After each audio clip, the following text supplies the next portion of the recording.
चेड़ी चोंच भर ले गई, नदी न घट्यो नीर, दान दिए धन घटे नहीं, यूं कह रहे साहब कबीर। परमात्मा अपना साइन कर रहे हैं इस वाणी को बोल करके, कह रहे साहब कबीर कि दान करने से धन नहीं घटेगा, ये नियम है परमेश्वर का। और दान सुपात्र को करे। गुरु बिन माला फेरते, गुरु बिन देते दान, गुरु बिन दोनों निष्फल हैं, चाहे पूछो वेद पुराण।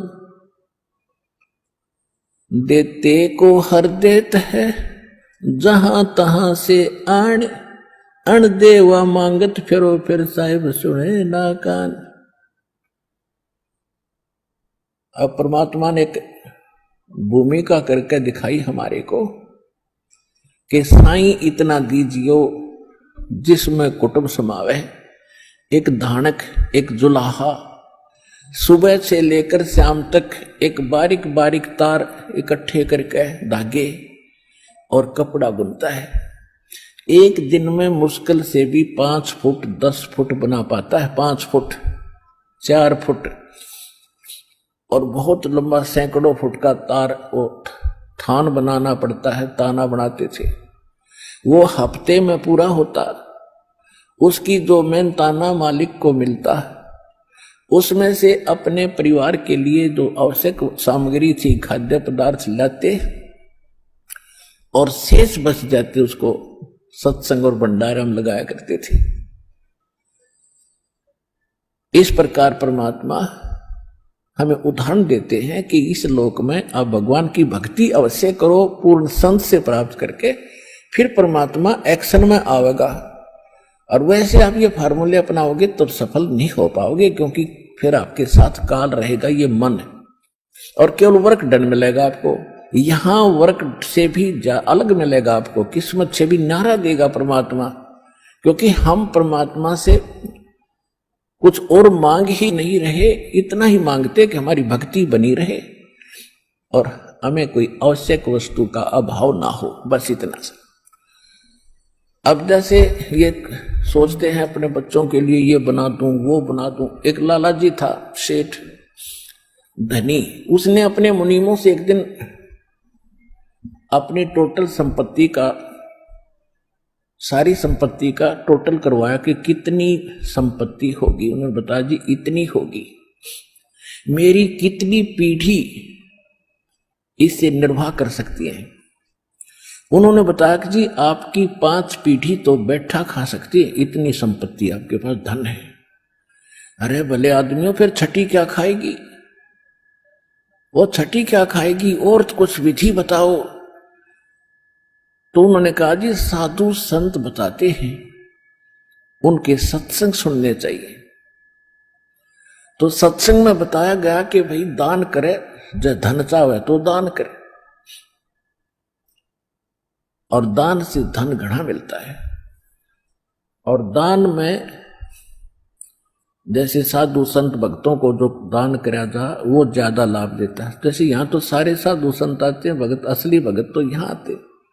फिर भी जो भी जैसा मालिक के नाम पर कहीं के जंगलों में झोपड़ियों में बैठे थे साधु भक्त, तो पिछले संस्कारी होते, पिछले पुण्य उनको प्रेरित करते हैं, तो वो कहीं ना कहीं बैठ कर राम राम करते ही रहते हैं। लेकिन भविष्य का चार्जर उनके पास है नहीं, पिछले पुण्यों उनके पास है, जिस कारण से प्रेरित होकर के इतना बड़ा फैसला लिया, जंगल में बैठे या कहीं भी कोई साधना कर रहे हैं। तो उनके पिछले पुण्य ही वहां फल रहे होते हैं। एक आधे को आशीर्वाद दे दे, उन्हें लाभ हो जाए, उसको रोटी मिल जाए, ऐसा चल रहा था इनका काम। तो एक साधु था और पति पत्नी थे, दोनों वहां रहते थे। उनको मालूम था यहाँ भक्त हैं। तो उस लाला जी ने क्या किया, सेठ ने सभी मुंशियों को कहा कि नौकरों को साथ लो और आसपास जितने भी साधु संत हैं सबको आटा दे आओ, किसी को जो मांगे खांड दावल चाल सब ले जाओ और दे के आओ। अब देते हुए आ रहे थे, उस भगत के यहाँ आए। उन्होंने कहा कि ले भगत जी, हमारे लाला जी ने आपके लिए एक सीधा भेजा है, यानी आटा चावल खांड नमक आदि दाल आप ले लो। उसने अपनी पत्नी से कहा कि देखना कितना सामान अपने पास है। उसने कहा जी शाम का है। दिन में गई थी, शाम का हमारे पास है। शाम का है? कहा जी। उन्होंने कह दिया अभी हम नहीं लेते, हमारे पास शाम का सामान है।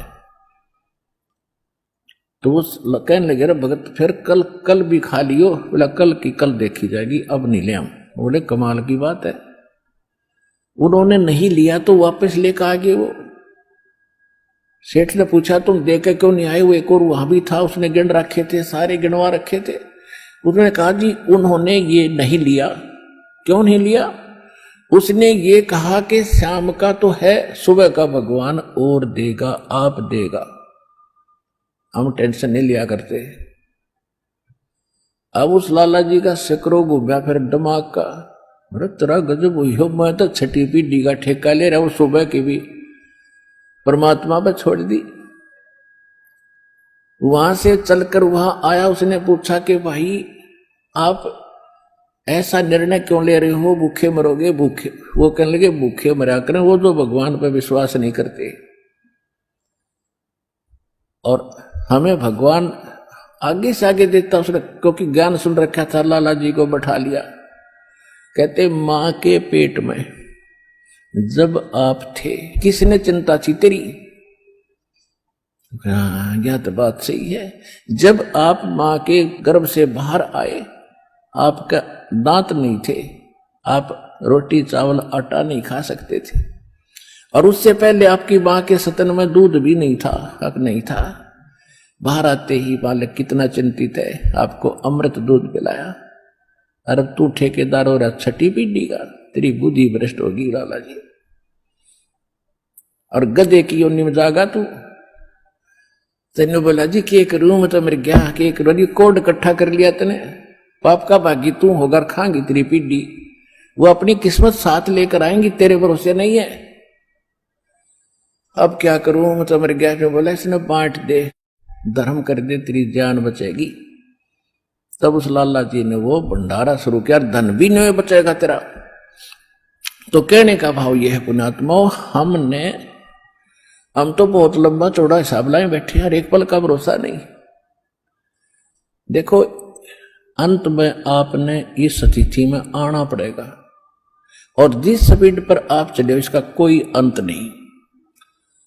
आज किसी के पास एक प्लाट है और थोड़ा सा जुगाड़ होते नहीं सोचे एक और लूं, और फिर और जुगाड़ हो गया तो एक और लूं, वहां थोड़ा सा ठीक मिल रहा है, रेट ज्यादा होने वाले हैं, वहां भी दाव लग गया तो 30 चौथा और दूसरे शहर में ले लूं, इतने मृत्यु हो जाएगी, और फिर कुत्ता बन के वहां घूमया करेगा सैर सपट्टे करता। यह बात आपने याद रखनी पड़ेगी, या 101% सत्य है।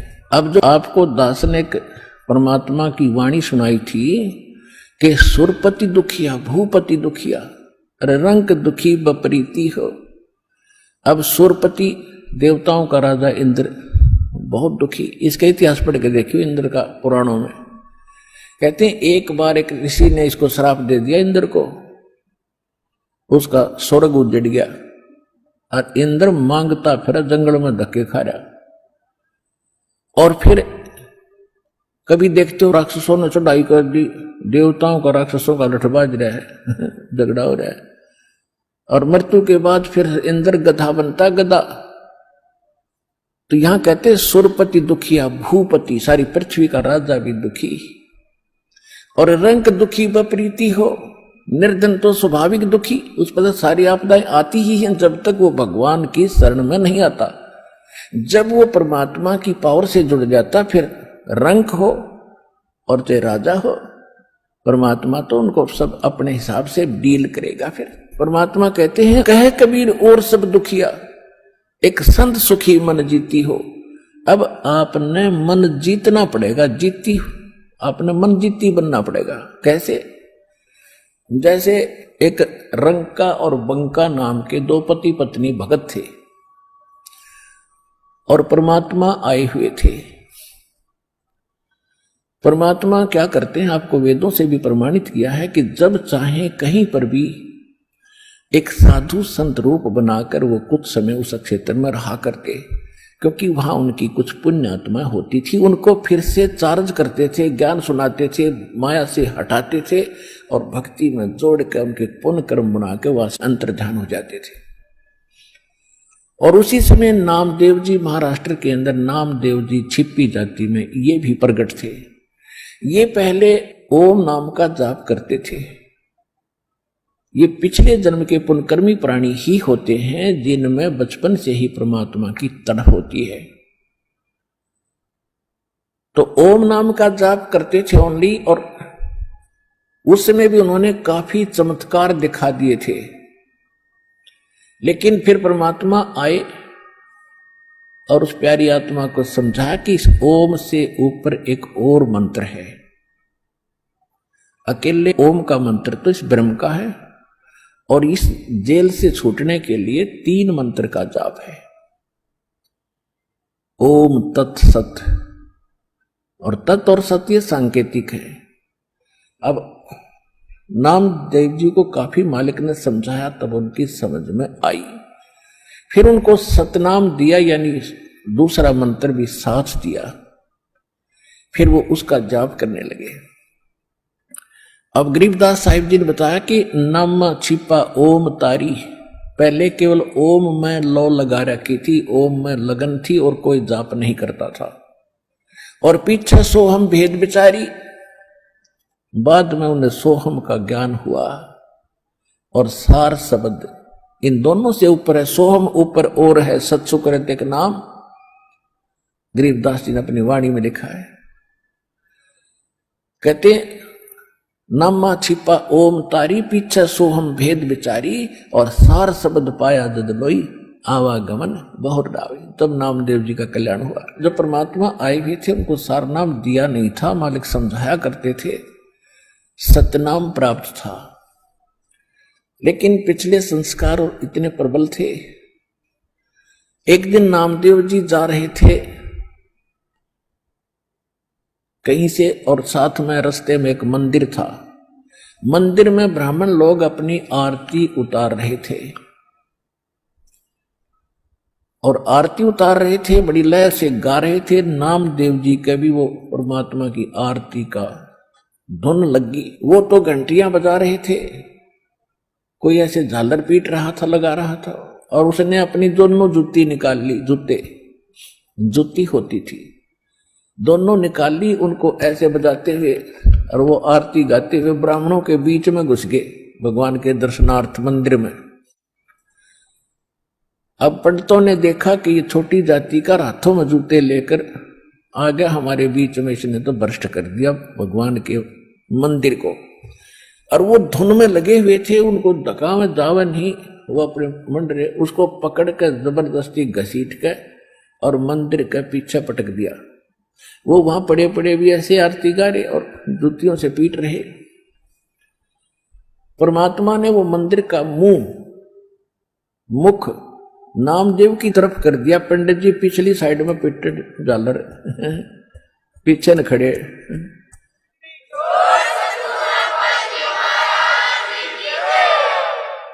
अब नामदेव जी चले गए रंका और बंका, और एक उनकी लड़की थी वंका।